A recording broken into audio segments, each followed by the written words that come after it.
Look at this life around us, Simone, and then look at you. What are you talking about? I'm saying I don't want this marriage anymore. Malcolm, what did you just say? You heard me. This marriage is over. After everything we've been through together? You don't fit my world anymore. You don't fit my caliber. When nobody believed in you, I did. The silence inside the executive boardroom felt heavier than a summer storm hanging over Atlanta before the rain finally broke.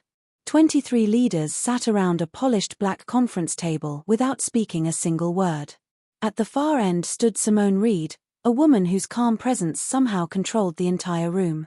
Nobody shifted in their seats. Nobody checked their phones. Every eye remained fixed on her as though they already understood something that had not yet been revealed. The tension carried a weight that settled into every corner of the room. Among the executives sat Malcolm Reed, a man who once believed the world belonged to him. Years earlier, he had dismissed Simone as someone incapable of keeping pace with the future he imagined for himself. Success had convinced him that intelligence belonged only to people who occupied powerful offices and appeared in glossy magazines. Now his heartbeat echoed loudly inside his ears as he stared across the room. Something felt wrong. Something felt final. The certainty that once fueled his confidence had begun to crack. The most unsettling part was not Simone's presence. It was the reaction of everyone else. Board members avoided Malcolm's gaze. Senior executives who once praised every decision he made suddenly looked uncomfortable. Even allies who had followed him through years of corporate victories seemed unwilling to stand beside him. The room felt filled with people who knew the ending of a story he had not finished reading. A cold uncertainty slowly crawled into his chest. For the first time in years, he felt alone. Simone stood perfectly still near the head of the table. Her charcoal suit fit like armor forged for battle. She carried herself with the confidence of someone who no longer needed approval from anyone. Years earlier Malcolm had laughed at that confidence. He had called it unrealistic and naive. Yet somehow that same determination had carried her into a room where every powerful voice now listened when she spoke. The woman he once underestimated now appeared impossible to ignore. Without rushing, Simone placed a thick folder onto the conference table. The sound was simple, but it echoed through the room like a judge delivering a verdict. Malcolm felt his stomach tighten immediately. Years of experience had taught him how to read danger, and every instinct warned him that the folder contained something devastating. Yet he still did not understand the full scope of the threat. The uncertainty made it worse. Fear often grows strongest when the truth remains hidden. Simone finally looked directly at Malcolm. There was no anger in her expression. No bitterness lingered behind her eyes. There was only calm certainty. That frightened him more than open hostility ever could. People driven by anger sometimes make mistakes. People who have moved beyond anger become impossible to predict. In that moment Malcolm sensed that whatever was about to happen had been carefully planned long before he entered the room.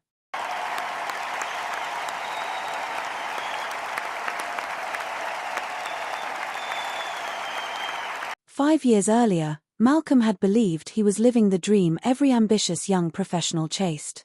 He had become one of the youngest executive vice presidents in company history. His salary multiplied. Invitations arrived from industry conferences across the country. Journalists requested interviews. Influential people suddenly wanted his attention. Success wrapped itself around him so completely that he stopped recognizing where confidence ended and arrogance began. The praise became addictive. Every promotion felt larger than the last. Every compliment strengthened his belief that he deserved special treatment. Soon he no longer wanted simple success. He wanted a lifestyle that announced his success before he even spoke. Luxury cars lined his driveway. Expensive watches decorated his wrists. The image became more important than the character behind it. Slowly, pride began shaping every decision he made. While Malcolm chased status, Simone invested her time elsewhere. She spent weekends mentoring struggling teenagers in underserved neighborhoods. She organized educational programs and leadership workshops. She listened to young people who felt forgotten by society. The work brought her purpose rather than attention. At first Malcolm admired her dedication. Later he began seeing her compassion as a weakness because it could not be displayed like a trophy. I think we're heading in different directions. Different directions don't erase everything we've built. One evening after an upscale corporate gala, Malcolm and Simone drove through Atlanta beneath glowing city lights. The conversation that followed quietly changed both of their lives forever. "I think we're heading in different directions," Malcolm said while keeping his eyes on the road. "Different directions don't erase everything we've built," Simone replied softly. The silence that followed carried more pain than either of them admitted. Neither realized they were approaching a crossroads that would shape the next 5 years. The weeks following that conversation unfolded like a slow-moving storm. Malcolm became increasingly focused on protecting the image he had built around himself. Every business achievement seemed to convince him that his instincts could never be wrong. Meanwhile, Simone watched the growing distance between them with quiet sadness. She recognized changes that Malcolm refused to acknowledge. The man who once celebrated meaningful relationships now measured everything through status and appearance. What began as emotional distance soon became a wall neither of them could easily cross. Eventually Malcolm convinced himself that the marriage no longer fit the future he imagined. Rather than examining his own pride, he blamed the woman who had supported him during years of struggle. He compared her to the spouses of other executives. He criticized things he once appreciated. Every act of service she offered became invisible to him. The more successful he became, the less grateful he appeared. Pride slowly transformed gratitude into entitlement. The separation became official several months later. Friends expected Simone to collapse beneath the heartbreak, but she surprised everyone. She grieved quietly and refused to turn pain into public drama. Instead of chasing revenge, she redirected her energy toward growth. She continued investing in her community programs and educational initiatives. While others assumed her story had entered a tragic chapter, she was secretly beginning a new one. The future was moving in ways nobody could yet see. Malcolm celebrated the divorce as if he had won a competition. He told colleagues that difficult choices were necessary for ambitious people. He convinced himself he had upgraded his life. Soon he filled his schedule with exclusive events, powerful contacts, and glamorous companions. Photographs captured smiling faces and expensive surroundings. Yet beneath the surface, something remained strangely hollow. The louder his life became, the harder it was to ignore the growing emptiness. When we talk about global leadership, we're talking about impact. It's about the legacy we build, starting right here today. Over the next 2 years, Malcolm's influence continued expanding. Investors trusted him. Industry leaders praised him. Younger executives studied his career as a blueprint for success. Every achievement appeared to confirm that his choices had been correct. Yet success built entirely on self-image can create dangerous blind spots. While Malcolm focused on being admired, he stopped paying attention to deeper realities. The lessons he ignored would eventually return demanding payment. During those same years, Simone quietly built something far more durable. Her educational programs expanded into multiple neighborhoods. Community leaders began seeking her advice. Non-profit organizations partnered with her initiatives. Investors who cared about social impact noticed her work. Unlike Malcolm, she never chased recognition. Ironically, that refusal to seek attention attracted influential people who respected results more than appearances. Her reputation grew steadily beneath the radar. A major turning point arrived when a large investment group began funding projects connected to Simone's network. The partnerships introduced her to respected leaders across business, education, and civic development.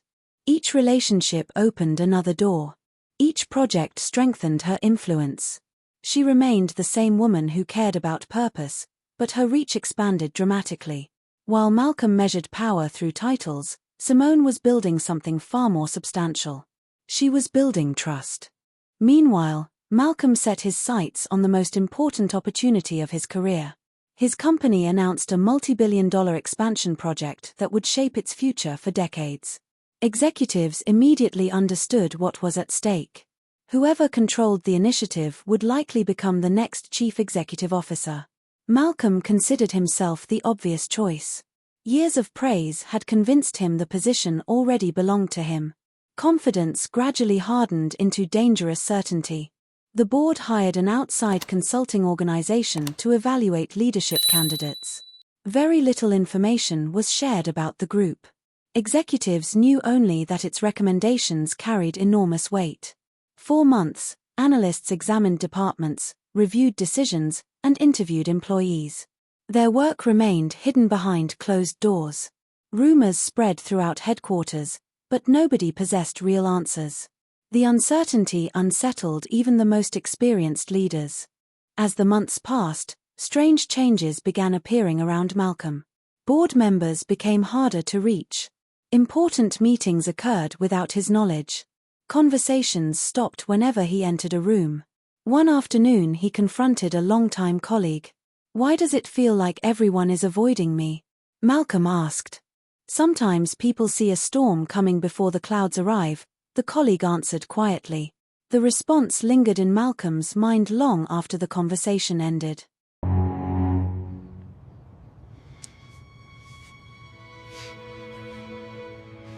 At first, Malcolm dismissed the warning. He convinced himself that temporary setbacks were normal in high-level business. After all, he had survived countless challenges before. Yet each passing week brought another subtle sign that something was changing. Invitations stopped arriving. Important decisions seemed to occur beyond his reach. The influence he once exercised effortlessly now felt strangely limited. Like water slipping through open fingers, his power was slowly disappearing. The decline did not happen in a single dramatic moment. It arrived quietly through missed opportunities and growing isolation. Executives who once sought Malcolm's approval now seemed focused elsewhere. Investors became distant and difficult to reach. Trusted allies suddenly appeared cautious during conversations. The confidence that had defined his career began cracking under pressure. For the first time in many years, uncertainty followed him everywhere. Then came the morning that changed everything. Malcolm arrived at headquarters expecting an ordinary board meeting. Instead, security personnel stood outside the executive elevator waiting for him. Their nervous expressions immediately caught his attention. One guard handed him a sealed envelope without explanation. Inside was a brief message directing him to attend a mandatory board meeting at 9 o'clock sharp. The lack of details felt far more threatening than any explanation could have been. As Malcolm rode the elevator upward, an unfamiliar sense of dread settled over him. He stared at his reflection in the mirrored walls and barely recognized the man looking back. The confidence that once appeared unshakable now seemed fragile. Questions flooded his mind without answers. Every floor brought him closer to a truth he could not yet see. The elevator doors eventually opened into a silence that felt unnatural. When Malcolm entered the boardroom, he immediately sensed something was different. Conversations stopped. Executives sat unusually still. The atmosphere felt less like a meeting and more like a courtroom awaiting judgment. Every face seemed prepared for an event already set in motion. Yet nobody offered him an explanation. The silence itself became a warning that something enormous was about to unfold. Then the doors opened once more. A woman stepped into the room with calm confidence and steady purpose. Malcolm froze immediately. It was Simone. Not as a visitor. Not as an observer. Not as someone seeking validation from the people who once underestimated her. She walked forward carrying the quiet authority of a leader who no longer needed permission to occupy powerful spaces. A wave of memories crashed through Malcolm's mind. Every dismissive remark returned. Every cruel assumption resurfaced. Every moment he had measured Simone by superficial standards now stood before him like evidence in a trial. He remembered believing she lacked ambition because her goals looked different from his own. Only now did he understand how deeply he had misunderstood her. Regret settled heavily upon his shoulders. The chairman of the board rose and formally introduced Simone as the organization's newly appointed chairwoman. Shock spread across the room, though no one appeared surprised except Malcolm. Years of strategic partnerships, community leadership, and respected influence had quietly positioned her for this role. While Malcolm spent years building an image, Simone had spent years building credibility. The difference between those two paths suddenly became impossible to ignore. One created attention, while the other created power. Thank you all. Welcome to this board meeting. Simone calmly opened a folder containing the results of the leadership evaluation. The findings revealed patterns of arrogance, poor judgment, and self-serving decisions that had weakened trust in Malcolm's leadership. One by one, years of carefully protected reputation began unraveling. There was no anger in Simone's voice as the evidence was presented. There was only professionalism and truth. Somehow that made the moment even more painful. Malcolm finally understood that consequences often arrive long after the choices that create them. When the meeting finally ended, Malcolm left the boardroom a very different man than the one who had entered. The empire he believed would protect him had collapsed beneath the weight of his own pride. Simone, however, walked forward carrying neither revenge nor bitterness. She carried wisdom earned through patience, purpose, and perseverance. The lesson echoed far beyond the walls of the building. Status can attract attention, but character earns respect. And in the end, the people who quietly build value often rise higher than those who spend their lives trying to look important.